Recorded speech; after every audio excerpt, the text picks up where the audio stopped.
বন্ধুরা, আমরা সনাতন ধর্মের মানুষেরা প্রত্যেক দিন পূজা অর্চনা করে থাকি হিন্দু দেবদেবীর। তার জন্য বাড়িতে আমরা নানা রকমের ফুল গাছ বসাই এবং ছাদ বাগান বলুন এবং মাটিতে নানা রকম ফুল গাছ করে একটা সৌন্দর্য তো আসেই, তার সাথে ফুলগুলো দিয়ে আমরা প্রত্যেক দিন দেবদেবীর পূজা অর্চনা করি। তার মধ্যে সবথেকে ভালো হলো লাল জবা ফুল। লাল জবা ফুল ছাড়া যেন ফুল বাগানটা অচল হয়ে থাকে, যেন কেমন ফাঁকা ফাঁকা লাগে। বন্ধুরা, লাল জবা ফুল গাছ বাড়িতে থাকলে আমাদের কী কী ভালো হয় এবং বাস্তুশাস্ত্রে কী বলছে, আমাদের কী উপকারে লাগে, সব কিছু নিয়েই আজকে ভিডিও করতে এসেছি। বন্ধুরা, লাল জবা ফুল গাছ বাড়িতে থাকা খুবই শুভ, কারণ এটি মা কালীর একটি পছন্দের ফুল। মা কালীর লাল জবা ফুল ছাড়া পুজো হয় না। মা তারাই বলুন, দক্ষিণা কালী বলুন, কালীঘাটের কালীই বলুন, সব কালী ঠাকুরের এতেই দেখবেন যে লাল জবা ফুল আগে প্রয়োজন। সেই জন্য বাড়িতে লাল জবা ফুল গাছ অবশ্যই লাগাবেন।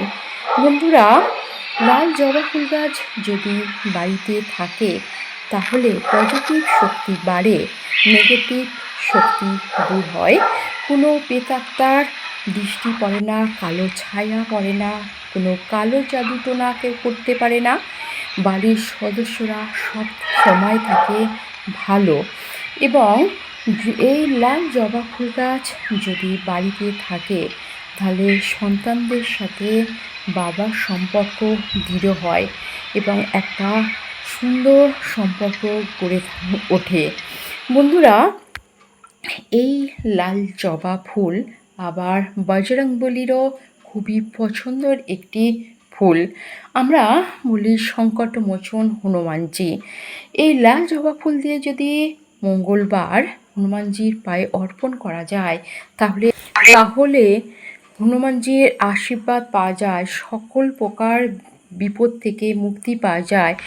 এই একমাত্র এখন হনুমানজি আমাদের সকল বিপদ থেকে রক্ষা করেন এবং সব সময় হনুমানজির পুজো অর্চনা করা অবশ্যই প্রয়োজন।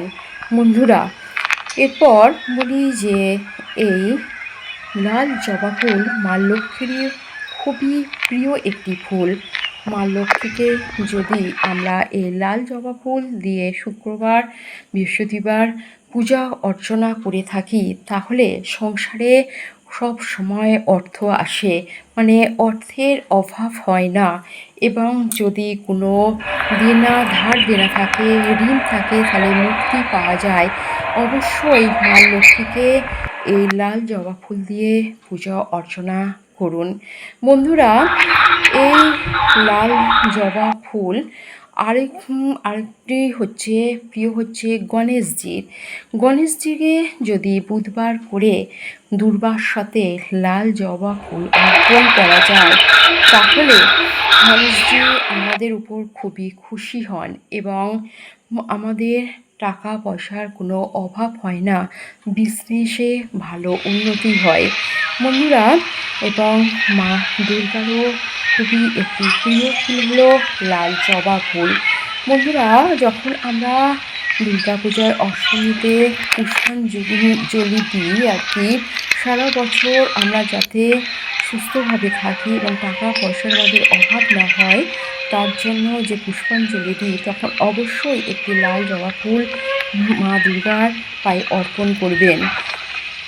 বন্ধুরা, এবার বলি যে লাল জবা ফুল গাছ আমরা কোন দিকে বসাবো।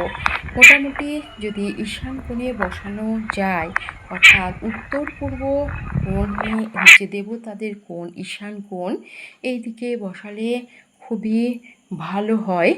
এবং আপনার পূর্ব দিকেও আপনি লাল জবা ফুল গাছ বসাতে পারেন। এতে সূর্যের অবস্থান দৃঢ় হয় এবং যাদের মঙ্গলের অবস্থান মানে দুর্বল তারা বাড়িতে লাল জবা ফুল গাছ করলে মঙ্গলের অবস্থানও দৃঢ় হয়। বন্ধুরা, এরকম সুন্দর সুন্দর লাল জবা ফুল গাছ অবশ্যই বাড়িতে করবেন এবং যাদের বাড়িতে প্রতিদিন মা কালীর পুজো অর্চনা হয় তারা তো আগে করবেন লাল জবা ফুল গাছ। বন্ধুরা, এই লাল জবা ফুল গাছ করলে বাড়িতে যেরকম টাকা পয়সা আসে, নেগেটিভ শক্তি দূর হয় এবং কালো জাদু কেউ করতে পারে না, সব দিক থেকে মুক্ত থাকে এবং বাড়ির যদি কেউ অসুস্থ থাকে খুব তাড়াতাড়ি ও সেরে যায়। বন্ধুরা, আজকে একটি ছোট্ট ভিডিও করলাম লাল জবা ফুল গাছের ও নিয়ে। আবার লাল জবা ফুল গাছ চুলের পক্ষে লাল জবা ফুল খুবই উপকারে লাগে, ত্বকের পক্ষে, চুলের পক্ষে আপনারা ব্যবহার করতেও পারেন। আর গোড়াটা পরিষ্কার রাখবেন, যেখানে সূর্যের আলো থাকে সেই জায়গায় বসাবেন এবং প্রতিদিন জল দেবেন। এরকম একটু যত্ন অবশ্যই করবেন। বন্ধুরা, তার সাথে বলি, যাদের সূর্য দুর্বল আছে, যদি সকালবেলা উঠে একটি তামার ঘটিতে জল নিয়ে একটি জবা ফুল নিয়ে সূর্যকে সকালবেলা অর্পণ করেন, তাহলে সূর্যের অবস্থান দৃঢ় হয়। এটা আপনারা অবশ্যই করতে পারেন।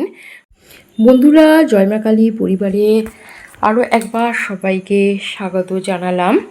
বন্ধুরা, আপনারা ভালো থাকবেন, সুস্থ থাকবেন, আমার ভিডিও দেখতে থাকবেন, একটি লাইক, একটি সাবস্ক্রাইব অবশ্যই করবেন। আর আজকে একটি ছোট্ট ভিডিও দিলাম লাল জবা ফুল গাছ সম্পর্কে। লাল জবা ফুল আমাদের কত প্রিয়, জীবনে কতটা প্রয়োজন।